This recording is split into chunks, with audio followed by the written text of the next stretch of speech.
ఒక మాట మాత్రం నేను మీకు మీ దృష్టికి తీసుకొస్తున్నాను. ఎందుకంటే ఉదయం నుంచి చాలామంది నన్ను ఫోన్లు చేసి అడిగారు, ఒక పత్రికా వార్తలు వచ్చినాయని.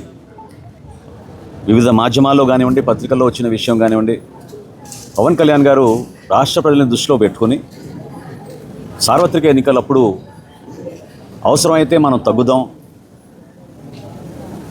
ఏ ప్రాంతంలో మన అభ్యర్థులు ఉన్నారో పార్లమెంట్లో కానివ్వండి, శాసనసభలో కానివ్వండి, వాళ్ళందరికీ కూడా పోటీ చేసే అవకాశం ప్రతి ఒక్కరికి ఈ సందర్భంలో కల్పించలేకపోతామేమో. కానీ రాబోయే రోజుల్లో పార్టీని బలోపేతం చేసుకుంటూ ముందుకెళ్దాం. 2024లో జరిగిన ఎన్నికలు మాత్రం ఓటు చిల్లనివ్వం అనే మాట ఆయన ఇచ్చినందుకు దాన్ని గౌరవించుకుంటూ ఎక్కడ కూడా పొరపాటు లేకుండా ఆయన నిలబడ్డారు. సో కూటమిలో మేము 4 అడుగులు వెనకేసినా కూడా అది కూటమిలో బలపరచడానికి ఎన్డీఏ భాగస్వాములుగా మేము ఒక బాధ్యతతోటి ముందుకెళ్ళాం తప్ప అది ఈ రోజున కూడా స్థానిక సంస్థల్లో అదే రీతిలో ముందుకెళ్తున్నాను కూడా అది పొరపాటు.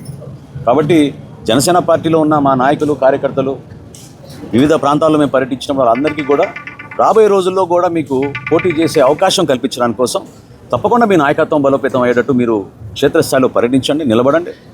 పవన్ కళ్యాణ్ గారు కోరేది కూడా ఒకటే, యువత ముందుకు రావాలి, మహిళలు ముందుకు రావాలి, రాజకీయంగా అందరికీ మనం చక్కటి అవకాశం కల్పించాలి. అటువంటి అద్భుతమైన ఒక వేదిక కష్టపడి జనసేన పార్టీ నిర్మాణం చేసినప్పటి నుంచి కూడా ప్రజల పక్షాన్ని నిలబడి పోరాటం చేస్తూనే ఉన్నారు. కాబట్టి అప్పుడు వర్తించిన ఫార్ములా ఈరోజు కూడా వర్తిస్తుందనే వార్త ఈరోజు వచ్చింది. అది కరెక్ట్ కాదు. మననే మాకు ఎన్డీఏ సమన్వయం చేసుకుంటూ మీటింగ్ చేసుకున్నాం. సో రాబోయే రోజుల్లో మన బలబలాలని బట్టి, మన నాయకత్వాన్ని బట్టి, ఏ మున్సిపాలిటీలో, ఏ జిల్లాలో ఎక్కడ మనకి నాయకత్వం బాగా ఉందో వివిధ పార్టీని సమన్వయపరుచుకుంటూ Telugu Desam party, Janasena party, Bharatiya Janata party 3 కూడా ఒక బాధ్యతతోటి క్షేత్రస్థాయిలో నిలబడిన నాయకత్వాన్ని గౌరవించుకుంటూ వాళ్ళకి అవకాశాలు కల్పించుకుంటూ తీసుకెళ్లాల్సిన అవసరం ఖచ్చితంగా ఉంటుంది. కాబట్టి సార్వత్రిక ఎన్నికల్లో జరిగిన సందర్భం, ఆ సమయం, ఆ రోజు మా పార్టీ అధ్యక్షులు పవన్ కళ్యాణ్ గారు తీసుకున్న నిర్ణయం రాష్ట్ర శ్రేయస్సు దృష్టిలో పెట్టుకుని, ప్రజల గురించి దృష్టిలో పెట్టుకుని, జగన్మోహన్ రెడ్డికి ప్రభుత్వాన్ని మనం వ్యతిరేకించాలంటే ఓటు చిల్లనివ్వకూడదనే ఆలోచనతో ఆయన తీసుకున్న నిర్ణయం అది ఆ రోజున.